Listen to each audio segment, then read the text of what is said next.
Hello అండి. Hi నమస్తే. Welcome back to our channel భూమి ట్రెండ్. గార్డెనింగ్ చేసేవాళ్ళు ప్రతి ఒక్కరూ కోరుకునేది ఏంటంటే మొక్కలలో గ్రోత్ బాగుండాలి. అలాగే పువ్వులు కానీ, వెజిటబుల్స్ కానీ, లేదంటే పండ్లు కానీ ఇవన్నీ కూడా మంచిగా రావాలని కోరుకుంటూ ఉంటాం. సో, మనం ఆశించిన విధంగా మొక్కలు పెరగాలన్నా, మంచి రిజల్ట్ రావాలన్నా కూడా మనం మెయిన్ చేయాల్సిన పని ఏంటంటే ఫర్టిలైజర్ అండి. మొక్కలకి మనం ఇచ్చే ఫర్టిలైజర్ పైన ఏదైనా కానీ డిపెండ్ అయి ఉంటుంది. అంతేకాకుండా మనం ఎక్కువగా కెమికల్ ఫర్టిలైజర్స్ యూజ్ చేయకూడదు. ఎక్కువగా ఆర్గానిక్ ఫర్టిలైజర్స్‌కే ప్రిఫరెన్స్ ఇవ్వాలన్నమాట. ఆర్గానిక్‌గా మనం ఇంట్లో తయారు చేసుకునే ఫర్టిలైజర్స్ చాలా అంటే చాలా హెల్ప్‌ఫుల్‌గా ఉంటాయండి. అందులో ఒక భాగమే ఈ పప్పాయ పీల్ అన్నమాట. ఇక్కడ నేను ఈరోజు పప్పాయ పీల్ ఇచ్చేస్తున్నా మొక్కలన్నిటికీ కూడా. నా ప్రీవియస్ వీడియోలో నేను ఒకసారి చెప్పాను. పప్పాయ పీల్ మొక్కలకి ఇవ్వక చాలా రోజులైంది. ఇద్దామనుకున్నాను. కాకపోతే కంటిన్యూగా 2 డేస్ నుంచి వర్షం పడడం వల్ల నేను మొక్కలకైతే ఇవ్వలేకపోయాను. సో, మళ్ళీ నేను వర్షం ఆగిపోయిన తర్వాత ఇలా అయితే ఇచ్చేస్తున్నా అండి. మొక్కలకి ఈ పప్పాయ పీల్ చాలా హెల్ప్‌ఫుల్‌గా ఉంటుందండి. అంతేకాకుండా మొక్కల రూట్స్‌కి ఒక కొత్త ఎనర్జీని ఇస్తుంది. నేను ఇంతకుముందు మొక్కలకి చాలా సార్లు పప్పాయ పీల్ ఫర్టిలైజర్ ఇచ్చానండి. కానీ అది లిక్విడ్ ఫర్టిలైజర్ ఇచ్చాననమాట. ఈసారి మాత్రం నేను సాలిడ్‌గా అంటే ఆ పీల్ ఎలా ఉందో దాన్ని చిన్న చిన్న పీసెస్‌గా కట్ చేసి అలానే ఇచ్చేస్తున్నా అనమాట. మొక్కల మొదల దగ్గర మట్టి లూజ్ చేసి ఆ మట్టిలో కప్పేస్తున్నాను. ఎందుకు ఇలా చేస్తున్నాను అంటే ఈ మొక్కల మొదల దగ్గర చాలా వరకు వానపాములు ఉన్నాయి. సో, వాటికి ఫుడ్ లాగా అవుతుంది. అలాగే ఇప్పుడు ఎలాగో రైనీ సీజన్ కాబట్టి మనకి లిక్విడ్ ఫర్టిలైజర్ అయితే అవసరం లేదు.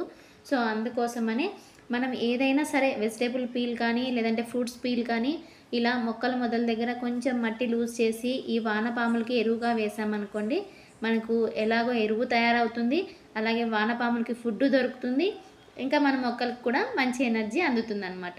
ఇక్కడ మీరు చూసినట్లయితే నేను ఒక గులాబీ మొక్క చూపిస్తున్నాను కదా! ఇది నా దగ్గర ఉన్న మొక్కలలో ఇది నేను ఫస్ట్ తీసుకున్న మొక్క అనమాట. దీని ఏజ్ వచ్చేసి దాదాపుగా ఇప్పుడు తీసుకొని నేను 2 ఇయర్స్ పైన అయిపోయిందండి. అయినా కూడా దీనికి ఫ్లవర్స్ చాలా మంచిగా వస్తున్నాయి. ఇప్పటికి కూడా దీనికి బేస్ నుంచి చిగుర్లు వస్తూ కొమ్మలు చాలా స్ట్రాంగ్‌గా ఉంటున్నాయి.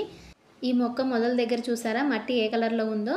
ఇదంతా అసలు మట్టి కాదండి. నేను ఇచ్చే వెజిటబుల్ పీల్ అలాగే ఇంట్లో ఫ్రూట్స్ పీల్ ఇవన్నీ ఉంటాయి కదా కిచెన్ వేస్ట్ అవన్నీ వేయడం వల్ల ఒక ఫర్టిలైజర్ అనేది తయారైపోయిందనమాట. ఇదంతా మట్టి అయితే అస్సలు కాదు.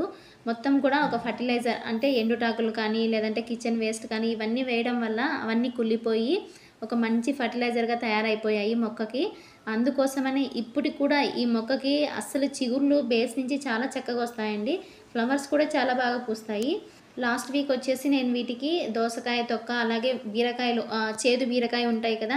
మన వెజిటబుల్స్‌లో ఏవైనా చేదు బీరకాయలు ఇలా వంకాయలు కానీ ఇలాంటివి ఏవైనా మెత్తబడినవి కానీ ఉంటే మాత్రం మొక్కలకు వేసేసేయండి. మనం వేరే మట్టి వేయాల్సిన పని లేదండి.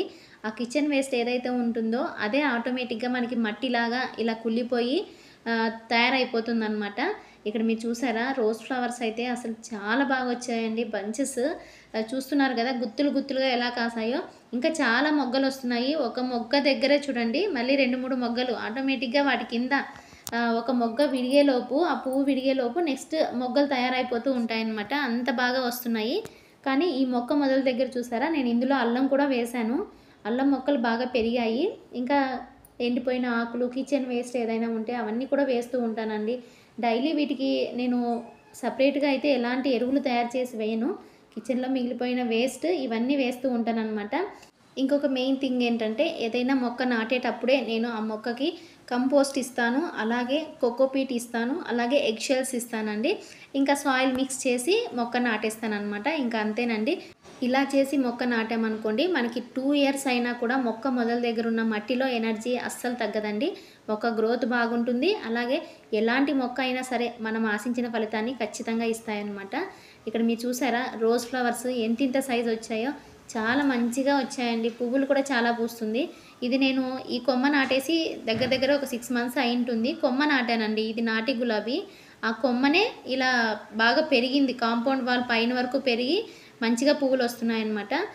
వీటితో పాటు మొక్కలకి డైలీ 2 టైమ్స్ వాటర్ వేస్తూ ఉండాలి. అలాగే అప్పుడప్పుడు వాటర్‌ని స్ప్రింకిల్ చేస్తూ ఉండాలి. లేదంటే స్ప్రే చేస్తూ ఉండాలి. ఇలా అయితే మొక్కల గ్రోత్ ఫాస్ట్‌గా ఉంటుంది. కొమ్మలు బాగా సాగుతాయి. ఓకే అండి. మరి ఈరోజు నేను చెప్పిన ఈ టిప్స్ అయితే ఐ హోప్ చాలామందికి యూజ్ అవుతుందనే నేను అనుకుంటున్నాను. ఎందుకంటే చాలామందికి టైం లేకపోయినా గార్డెనింగ్ అంటే చాలా ఇష్టం ఉండింటుంది. అలాంటి వాళ్ళు ఇలా ఈజీ వేలో మొక్కల్ని చాలా ఈజీగా పెంచుకోవచ్చండి. మరి చూసారు కదా, ఇదండి ఇవాల్టి వీడియో. ఈ వీడియో మీకు నచ్చినట్లయితే లైక్ చేయండి, షేర్ చేయండి. అలాగే కొత్త వాళ్ళు ఎవరైనా ఫస్ట్ టైం నా వీడియోస్ చూస్తూ ఉంటే please subscribe my channel. Thanks for watching.